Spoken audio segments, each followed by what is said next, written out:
The cream-colored envelope felt like it was burning through my fingers. I didn't need to open it to know what was inside. The elaborate cursive writing on the front had already told me everything. My ex-husband Chris was marrying my former best friend, and they wanted me to watch. My name is Anna, and 6 months ago, my life was picture perfect. At least that's what I thought until I walked in on Chris and Violet in our bedroom. The memory still makes my stomach turn. "You don't have to open it," my sister Emma said, placing a steaming mug of coffee in front of me. I'd been living in her guest room since that day, trying to piece my life back together. I tore open the envelope anyway. The invitation was exactly as tasteless as I'd expected. Gold foil and flowing script announcing their engagement party. My hands started shaking. Can you believe the nerve? I threw the invitation onto Emma's kitchen counter. "They're having it at the country club, our country club, where Chris proposed to me." Emma's face darkened. "They're doing this to get a reaction from you. Don't give them the satisfaction." Too late. I pulled out my phone and showed her the text Violet had sent me an hour ago. "Hope you can make it. Would mean the world to have your blessing. After all, what's past is past, right?" That manipulative little Emma caught herself. "Delete it, block her number, block them both." I shook my head. "I can't. Every time I try to move on, they do something like this. Did you know Violet's wearing my grandmother's pearl necklace in their engagement photos? The one Chris gave me for our 5th anniversary? Anna," Emma's voice carried that familiar note of concern. "I saw them on Instagram," I continued, my voice cracking. "She's redecorated our house, my house. Everything's different, except that necklace." The doorbell rang, interrupting my spiral. Emma went to answer it, and I heard hushed voices in the hallway. A moment later, she returned with a large manila envelope.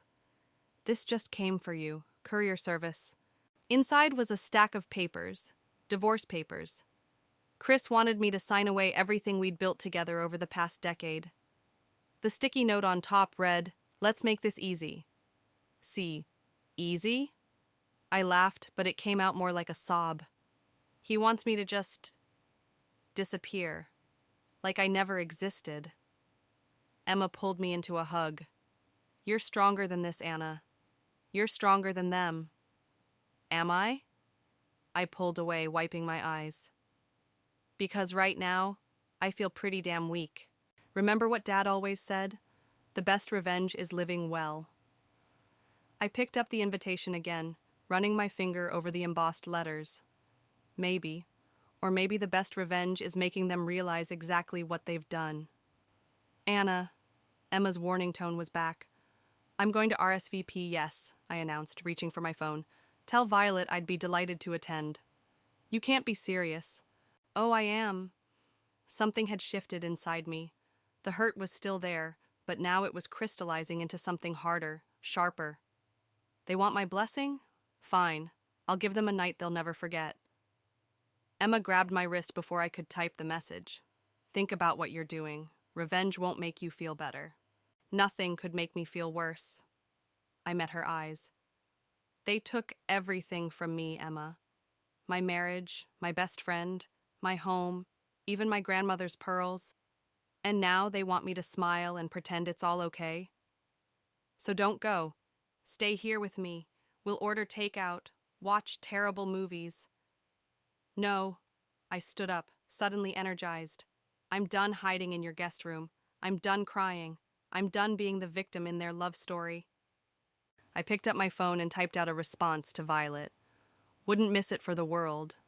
"You're making a mistake," Emma said softly. Maybe I was, but as I hit send, I felt something I hadn't felt in months. Purpose. Chris and Violet thought they could rewrite our history, paint me as the bitter ex-wife who couldn't let go. They had no idea what was coming. I looked at the divorce papers, then at the invitation. They want easy, they want my blessing. Well, they're about to learn that some things come with a price. Emma sighed, but I saw a glimmer of understanding in her eyes. "Just promise me you won't do anything stupid." I smiled, and for the first time in months, it felt real. "I promise I won't do anything stupid. Everything I do from now on will be very, very smart." The game was on, and this time I was writing the rules. Monday morning hit differently when you had a mission. I walked into the office where I'd been hiding behind my computer for months, head finally held high. My colleague Sarah did a double take. "Anna, you look different. Good different or bad different?" "Good, really good." She leaned in closer. "Did you do something with your hair?" Before I could answer, my phone buzzed. Unknown number. I almost ignored it, but something made me answer. "Is this Anna?" a deep professional voice asked. "I'm Leonard, a private investigator. Your sister Emma hired me." I stepped into the break room, closing the door. "Emma did what?" "She's worried about you. Said you might be planning something regarding your ex-husband." "I'm going to kill her," I muttered. "Before you do," Leonard chuckled, "maybe we should meet. I might have information you'd find interesting." 2 hours later, I sat across from Leonard in a quiet cafe. He was older than I expected, maybe 50, with kind eyes that didn't match his stern expression. "So," I stirred my coffee, "what did my overprotective sister tell you?" "That you're planning to attend your ex-husband's engagement party to his mistress." He pulled out a notebook. "She's worried you'll do something you'll regret." "I'm not going to make a scene, if that's what you're thinking." "No?" He raised an eyebrow. "Then why go at all?" I met his gaze. "Because they deserve to face what they did." "Interesting." He flipped through his notebook. "You know, while looking into your situation, I found some peculiarities in your ex-husband's business dealings." My heart skipped. "What kind of peculiarities?" "The kind that make the IRS very interested." He slid a folder across the table. "Take a look." Inside were financial statements, emails, and photographs. My hands trembled as I read. "This can't be right," I whispered. "These numbers..." "Oh, they're right. Your ex-husband and his new fiancée have been cooking the books at their company for years. But recently they've gotten sloppy. Love makes people careless." I looked up sharply. "Violet works with Chris?" "She's been his financial consultant for 3 years." Leonard's smile was knowing. "Long before your divorce." The implications hit me like a truck. 3 years? But that means... "Their affair started well before you caught them." He nodded. "But that's not the interesting part. The interesting part is where the money's going." My phone buzzed. A text from Violet. "Just checking you got the invitation. Can't wait to see you there." I ignored it, focusing on Leonard. "Tell me everything." "That depends." He leaned back. "What exactly are you planning to do with this information?" I hesitated, then straightened my spine. "I want them to feel what I felt. The humiliation, the betrayal, everything. Even if it means destroying their lives." "They destroyed mine without a second thought." Leonard nodded slowly. "Then let me show you something else." He pulled out another folder. "Your ex-husband's business partner, Edmund? He has no idea what's happening. He's being set up to take the fall when things go south." "Edmund?" I remembered him from company parties. Quiet, honest, always kind to me. "Why would they do that?" "Because someone has to be the scapegoat." Leonard's expression hardened. "They're planning to pin everything on him and disappear with the money right after their wedding." My phone buzzed again. Chris this time. "Violet said you're coming to the party. Glad you're being mature about this." I looked at the message, then at the evidence in front of me. "How much time do we have?" "The engagement party is in 3 weeks. The wedding's 2 months after that." Leonard gathered his papers. "What do you want to do?" I thought about Edmund, about all the other people Chris and Violet had hurt, about the 3 years they'd laughed behind my back while playing happy couples with their respective spouses. "I want to help Edmund," I said finally, "and I want them to face consequences for once in their lives." "It'll be dangerous," Leonard warned. "If they realize what you're doing..." "They won't." I felt calmer than I had in months. "They think I'm just the sad ex-wife who's finally accepted defeat. Let them keep thinking that." Leonard studied me for a long moment. "All right, but we do this my way. No rushing, no mistakes." I nodded, picking up my phone to reply to Chris. "Of course I'm coming. Wouldn't want to miss your special day." As I left the cafe, I felt lighter somehow. The pain was still there, but now it had purpose. Chris and Violet thought they were planning their perfect future. They had no idea they were walking straight into their own destruction, and I would be there to watch it all unfold. Holy shit, I whispered, staring at the documents spread across Leonard's office desk. 2 weeks of investigation had uncovered more than I'd ever imagined. They've stolen millions. Leonard nodded grimly. Your ex-husband and Violet have been siphoning money through shell companies for years. Look at this. He pointed to a series of transactions. Every time they made a large consulting payment, the money would bounce through 3 different accounts before landing in an offshore bank. And Edmund's signature is on everything, I realized, feeling sick. They've made him sign documents without knowing what they really were. Exactly. Leonard pulled out a fresh stack of papers. But yesterday, I hit the jackpot. Found emails between Chris and Violet from 2 years ago planning the whole thing. My hands shook as I read them. The casual way they discussed ruining lives, Edmund's, mine, others I didn't even know, made my blood boil. A knock at the door made us both jump. It was Emma carrying takeout bags. Thought you two could use dinner. She set the food down, then froze when she saw my face. What's wrong? Show her, I told Leonard. As Emma read through the evidence, her expression shifted from concern to horror to rage. These bastards, she breathed. All this time, they weren't just having an affair. They were planning to destroy everyone around them. The question is, Leonard said, what do we do with this information? I picked up one of the emails. We could go to the police. And risk them running before they face justice? Emma shook her head. They've got offshore accounts, probably fake passports too. They'd disappear. Besides, Leonard added, we obtained some of this evidence, creatively. Might not hold up in court. My phone chimed. Another text from Violet. Dress fitting tomorrow. Wish you could be there. Miss our shopping trips. I can't believe she keeps texting me like nothing happened, I muttered. Emma grabbed my phone, reading the message. Wait, this could be useful. They still think you're clueless, right? That's it. Leonard sat up straighter. The engagement party. All their investors will be there, plus Edmund, plus Chris's mother Vivienne. Everyone they've been lying to. I caught on immediately. If we expose them there, they'd have nowhere to run, Emma finished. Everyone would know at once. Leonard pulled out a fresh notepad. We'd need to be careful, gather the right people, prepare the evidence properly. I can help with that, Emma said.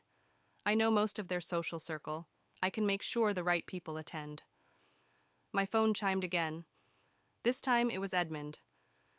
Anna, hope you're well. Could we meet for coffee? Need advice about something at work. I showed Leonard the message. He nodded slowly. Perfect timing, but be careful. Don't reveal too much. The next day, I met Edmund at a small cafe far from the office. He looked tired, worried. Thanks for meeting me, he said, fidgeting with his coffee cup. I know this must be awkward. It's fine. What's wrong? He glanced around before speaking. Something's not right at the company. Numbers aren't adding up. When I ask Chris about it, he gets defensive. And Violet, he trailed off. What about Violet? She's always there now, in meetings she shouldn't be in, accessing files she shouldn't see. Yesterday I found her at my desk, using my computer. I kept my face neutral, even as my heart raced. Have you talked to anyone else about this? Who would I talk to? Chris is my best friend, or... He looked down. I thought he was. I reached across the table, squeezing his hand. Edmund, I need you to trust me. Don't confront them. Don't let them know you suspect anything. Can you do that? He studied my face. You know something, don't you? I can't tell you yet, but I promise at the engagement party everything will make sense. Anna, he lowered his voice. Are they trying to frame me for something? The fear in his eyes made my decision for me. Yes, but we're not going to let that happen. Back at Leonard's office, I recounted the conversation. You told him too much, Leonard warned. I told him enough to keep him safe, I argued. He needed to know he's not crazy. Emma, who'd been quiet, suddenly spoke up. The guest list came today. Every major investor, all their business partners, even some reporters Violet invited to cover their society event. Leonard smiled grimly. Perfect. The bigger the audience, the better. I picked up one of the damning emails, reading it again. 2 weeks until the party. Think we'll be ready? Oh, we'll be ready, Emma said. The question is, will they be ready for you? For the first time since this started, I felt a flicker of doubt. What if this backfires? Then we go to plan B, Leonard said simply. But something tells me it won't come to that. They're too arrogant to see you as a threat. Their biggest mistake, I realized, was assuming I was too broken to fight back. In 2 weeks, they'd learn just how wrong they were. You look stunning, Emma said as I smoothed down my new dress. Like a completely different person. The woman in the mirror barely resembled the broken shell I'd been 6 months ago. My hair was styled, my makeup perfect, and the midnight blue dress hugged every curve. But it was my eyes that had changed the most. They were harder now, determined. Ready for your practice run? Emma asked. Today was the rehearsal dinner, 1 week before the engagement party. A smaller affair, but crucial to our plan. I needed to convince Chris and Violet that I'd accepted their relationship. Remember, Leonard's voice crackled through my earpiece. Stay calm, stay friendly. Let them think they've won. I arrived at the restaurant exactly 5 minutes late. Not enough to be rude, but enough to make an entrance. Heads turned as I walked in, whispers following in my wake. Violet spotted me first, her perfect smile faltering for just a second. Anna, you came. She hurried over, arms outstretched for a hug I couldn't avoid. Of course I came, I said, embracing her briefly. What kind of friend would I be if I didn't? Chris appeared behind her, looking uncomfortable. Anna, you look different. Thanks, I smiled brightly. New chapter, new me, right? Right. He exchanged a glance with Violet. We're just surprised you're being so understanding about everything. Well, I sipped the champagne a waiter offered. Life's too short for bitterness, isn't it? Leonard's voice in my ear. Perfect. Keep them off balance. Throughout dinner, I played my part flawlessly. I laughed at their jokes, asked about wedding plans, even offered to help with the seating arrangements for the engagement party. Actually, Violet leaned in conspiratorially, I'd love your opinion on something. The flowers for the party, roses or lilies? Lilies, I said immediately. Roses are so predictable. Just like you, I didn't add. See? She turned to Chris. I told you Anna would know exactly what to do. She always had the best taste. Edmund, sitting across from me, caught my eye. I gave him a subtle nod, and he relaxed slightly. Anna, Chris's voice drew my attention. Could we talk privately for a moment? Leonard's voice, careful, don't let him manipulate you. I followed Chris to a quiet corner of the restaurant. He looked nervous, running his hand through his hair like he always did when lying. I just wanted to say, thank you, for being here, for being supportive. I know this can't be easy. Water under the bridge, I said lightly. Besides, you two seem perfect for each other. We are. He smiled, relief evident. You know, I was worried you might, well, cause problems. Problems? I raised an eyebrow. Like what? Oh, you know. He shrugged. Drama, scenes, that sort of thing. Please, I laughed. I'm not that person anymore. I've moved on. Back at the table, Violet was showing off my grandmother's pearls to another guest. Anna actually gave these to me, she lied smoothly, as a gesture of friendship. My hand tightened on my glass, but Leonard's voice steadied me. Stay calm. Let her dig her own grave. They're beautiful, I said instead. They suit you perfectly. The evening wound down, and I made my goodbyes. Violet hugged me again, longer this time. I'm so glad we can be friends again, she whispered. I was so worried you'd hate me forever. Life's full of surprises, I replied, pulling away. In the parking lot, Edmund caught up with me. Anna, wait. Not here, I murmured. They might see. He nodded. slipping me a USB drive. You were right about the numbers. I found more discrepancies, big ones. Keep acting normal, I told him. One more week. Back at Emma's house, Leonard was waiting with her. How did it go? They bought it completely, I said, kicking off my heels. Chris actually thanked me for not causing problems. And I got this. I handed Leonard the USB drive. From Edmund. He plugged it into his laptop, whistling softly as he scrolled through the files. This is even better than what we had. Bank transfers, falsified reports. They really thought nobody would notice. They thought Edmund was too loyal to look closely, Emma said. Their mistake. I collapsed onto the couch. 1 week until the engagement party. Think we can pull this off? Leonard closed his laptop. After tonight? Absolutely. They're so convinced of their own brilliance they can't imagine anyone outsmarting them. Just remember, Emma warned, once we do this, there's no going back. I thought about Chris's smug relief, about Violet's lies about the pearls, about Edmund's worried face. Good, I said, because I'm done going back. It's time to move forward, right over them if necessary. The countdown to the engagement party had begun, and this time, I'd be the one delivering surprises. 3 days before the engagement party, I ran into Chris's mother, Vivienne, at the supermarket. Of all the places to face my former mother-in-law, it had to be between the produce section and frozen foods. Anna?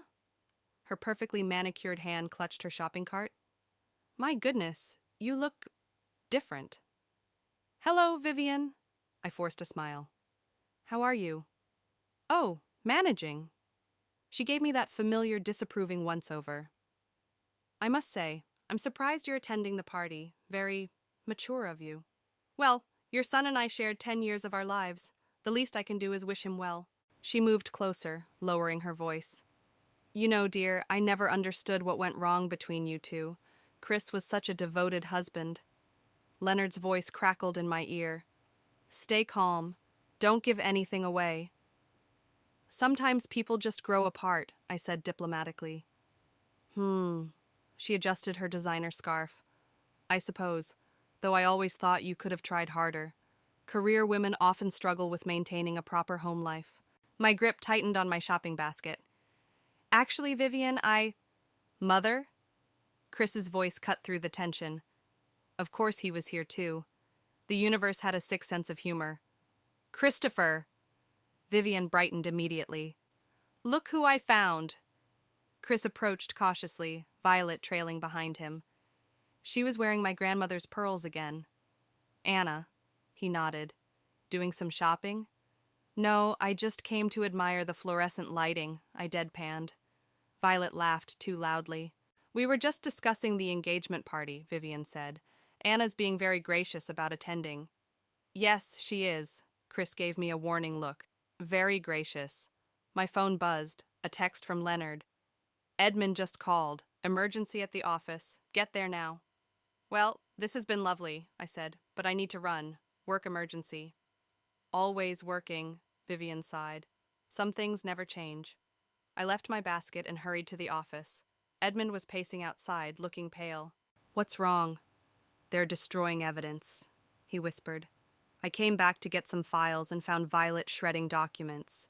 When she saw me, she said it was just spring cleaning. In December? I pulled out my phone to text Leonard. That's not all. Edmund glanced around nervously. I overheard Chris on the phone earlier, something about moving up their plans. They're worried about an audit. My heart raced. Did they see you? No, but... He ran a hand through his hair.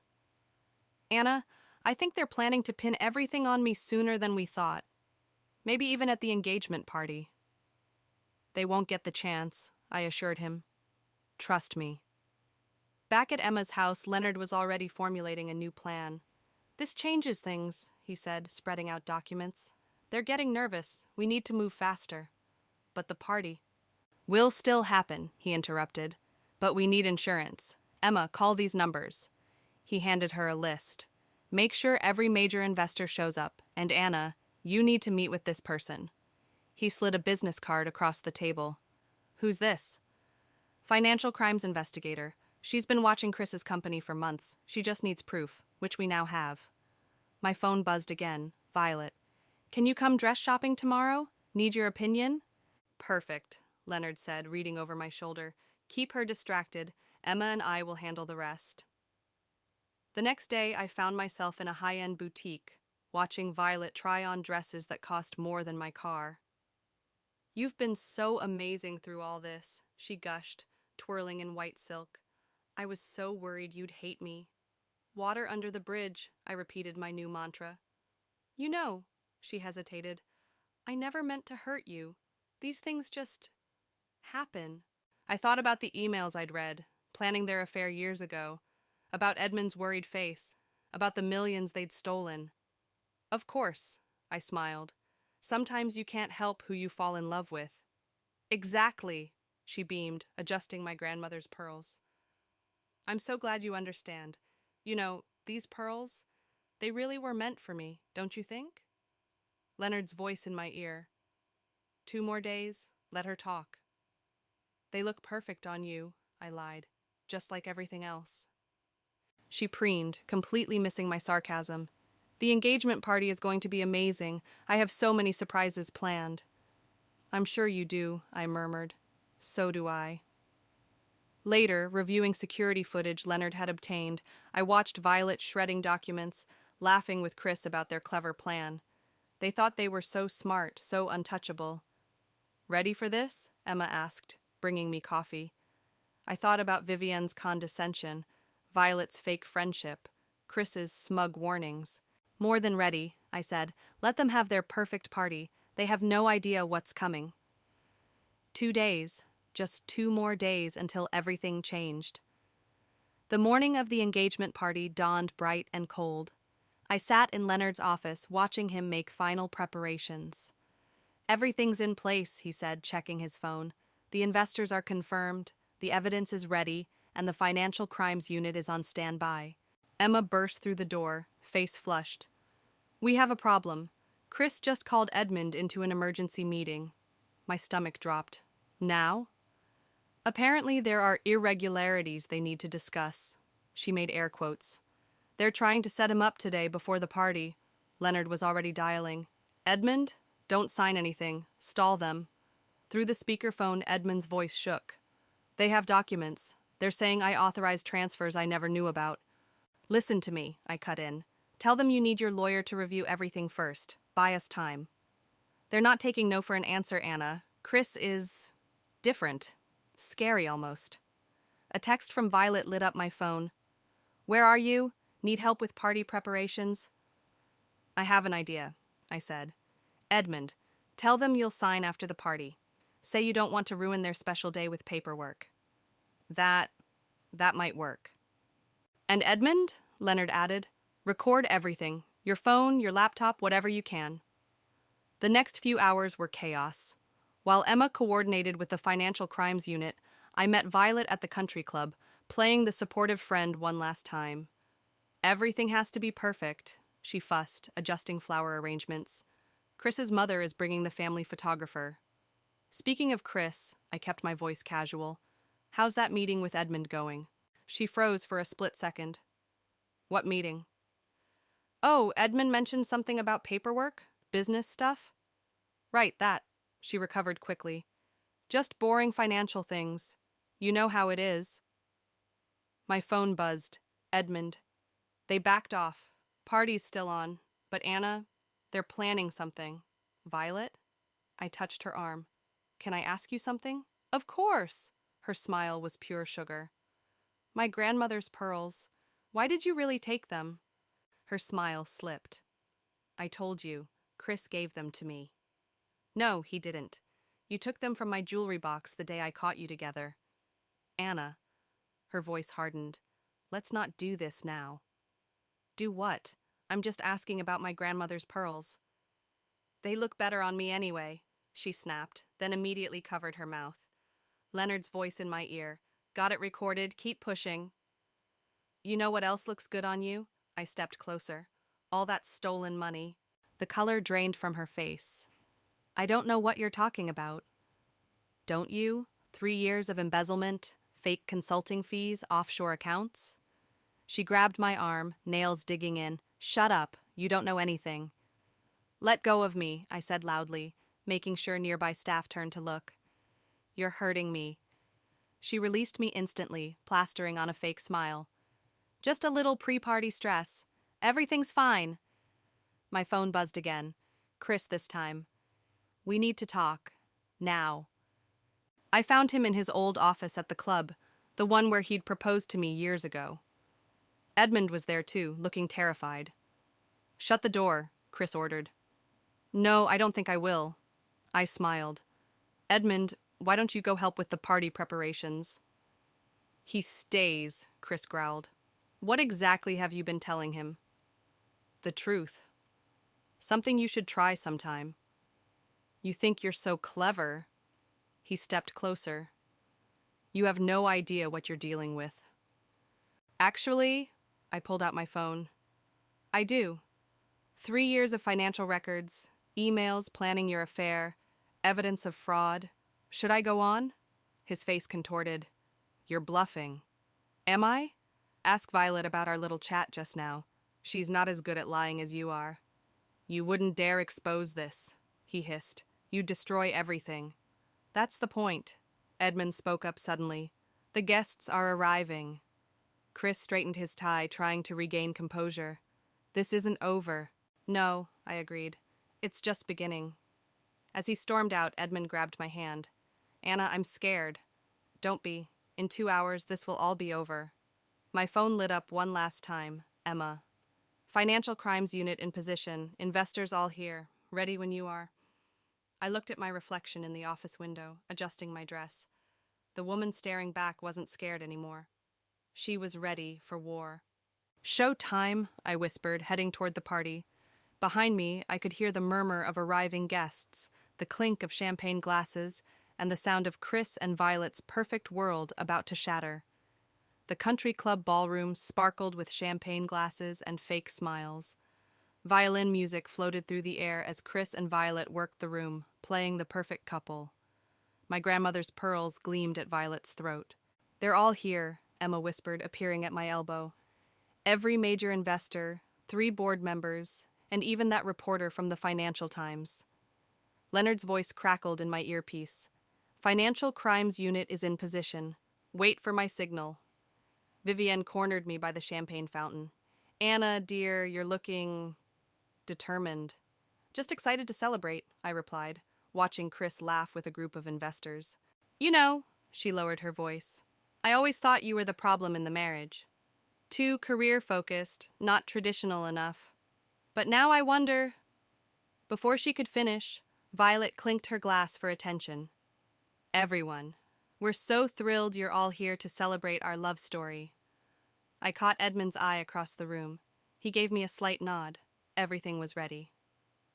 Chris and I, Violet continued, want to share some exciting news. Not only are we getting married, but we're also announcing a major expansion of the company. The crowd murmured appreciatively. Chris stepped forward, wrapping an arm around her waist. That's right, he beamed. Thanks to our brilliant financial strategy, we're projecting record profits this quarter. Leonard's voice. Now. I moved to the center of the room, my heels clicking against the marble floor.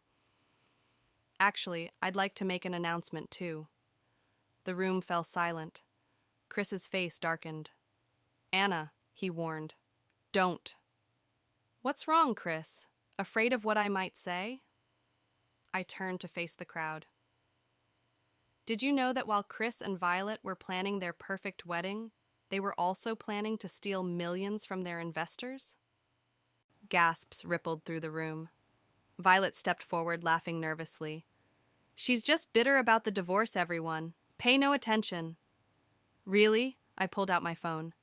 Should we play the recording of you admitting to stealing my grandmother's pearls? Or maybe the emails planning your affair 3 years ago? Or better yet? I nodded to Edmund, who pressed a button on his laptop. The ballroom's projection screen flickered to life, displaying financial records, incriminating emails, and surveillance footage of Chris and Violet shredding documents. This is ridiculous, Chris sputtered. Edmund, turn that off. Edmund won't be taking orders from you anymore, I said. especially since you were planning to frame him for your crimes. The crowd's murmurs turned angry. Investors pulled out phones, taking pictures of the evidence. You see, I continued, while you were busy planning your perfect engagement party, I was busy too, working with financial crimes investigators, gathering evidence, protecting the people you were ready to destroy. She's lying, Violet shrieked, but her perfect mask was cracking. Am I? I turned to the back of the room. What do you think, detective? The financial crimes detective stepped forward, badge in hand. 2 uniformed officers flanked her. Christopher Ryan and Violet Mills, she announced. We have some questions about your business practices. Chris lunged for the laptop, but Edmund yanked it away. It's over, Chris. The truth's out. You promised, Violet turned on Chris, hysteria in her voice. You promised nobody would find out. Shut up, he hissed, but it was too late. Vivian stepped forward, tears in her eyes. Christopher, what have you done? What I had to do, he shouted, to build something perfect. And you, he pointed at me, you couldn't let me have that, could you? Perfect, I laughed. You built everything on lies. The affair, the fraud, the betrayal. That's your perfect life? The detective moved closer. Mr. Ryan, Ms. Mills, please come with us. No. Violet backed away, yanking at my grandmother's pearls. The necklace broke, pearls scattering across the marble floor like tears. This isn't happening. Oh, but it is, Emma said, stepping forward with more officers. And those investors you were about to scam? They're very interested in pressing charges. I watched as they were led away, Chris struggling, Violet sobbing, the perfect couple, finally facing consequences. Edmund touched my arm. Thank you for saving me from them. You saved yourself, I told him, by being brave enough to speak up. The room buzzed with shocked conversations and ringing phones as reporters rushed to file stories. Vivienne stood alone, watching her son being escorted out. I'm sorry, I told her softly. I know this hurts. She straightened her spine. No, I'm sorry. For not seeing who he really was. For blaming you. I bent down, picking up one of the scattered pearls. Sometimes the perfect facade hides the ugliest truths. Leonard's voice in my ear. It's done. You did it. Yes, I had. And watching Chris and Violet's perfect world crumble, I felt something I hadn't expected. Not satisfaction, but peace. The truth was finally free, scattered across the floor like my grandmother's pearls. The morning sun streamed through Emma's kitchen window as I scrolled through the news headlines on my tablet. Engaged executives face fraud charges splashed across every financial page. Stop reading those, Emma said, sliding a coffee mug across the counter. You'll drive yourself crazy. I can't help it. I showed her the latest update. They're facing 20 years, each. Good. She sat beside me. They earned every minute of it. My phone buzzed. Edmund. Board meeting just ended. They made me interim CEO. Still feels surreal. At least something good came from this mess, I said, showing Emma the message. Several good things, she corrected. Edmund's safe. The investors recovered most of their money, and you... She poked my arm. You got your life back. The doorbell rang. Leonard stood outside, holding a small box. Special delivery, he said, placing it on the counter. From the evidence lockup. Inside, nestled in tissue paper, lay my grandmother's pearls. Carefully restrung, each one recovered from the country club floor. How did you... Called in a favor. He shrugged. Figured they belonged with you, not in some evidence locker. My fingers traced the familiar smoothness. Thank you. Don't thank me yet. He pulled out a folder. There's something else you should see.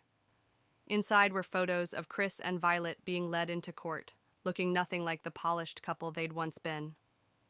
They're offering a plea deal, Leonard explained, in exchange for naming other conspirators. Are they taking it? Violet is. Chris. He shook his head. Still thinks he can beat this. My phone lit up again. Vivienne, can we meet, please? An hour later, I sat across from my former mother-in-law at her favorite cafe. She looked older, tired. I'm selling the house, she announced without preamble. Too many memories. I'm sorry. Don't be. She reached for her tea. I'm the one who should apologize. I blamed you for everything, never seeing what was right in front of me. You saw what you wanted to see, I said gently. We all did. Not you. She met my eyes. You saw the truth, and you were strong enough to expose it. A commotion near the entrance drew our attention. Violet's parents were being swarmed by reporters, looking shell-shocked. Poor dears, Vivian murmured. They're going through what I am. Learning their child isn't who they thought. My phone buzzed with a text from Emma. News just broke. Chris is trying to blame everything on Violet. She's retaliating with more evidence. They're turning on each other, I told Vivian. She nodded sadly. Of course they are. Their love was as fake as everything else. Back at Emma's house, I found her and Leonard reviewing final case documents. The company's launching an internal investigation, Leonard reported. Edmund's cooperating fully. And the investors? Most are staying thanks to Edmund's transparency. He's rebuilding trust. Emma touched my arm. Speaking of rebuilding, what about you? What's next?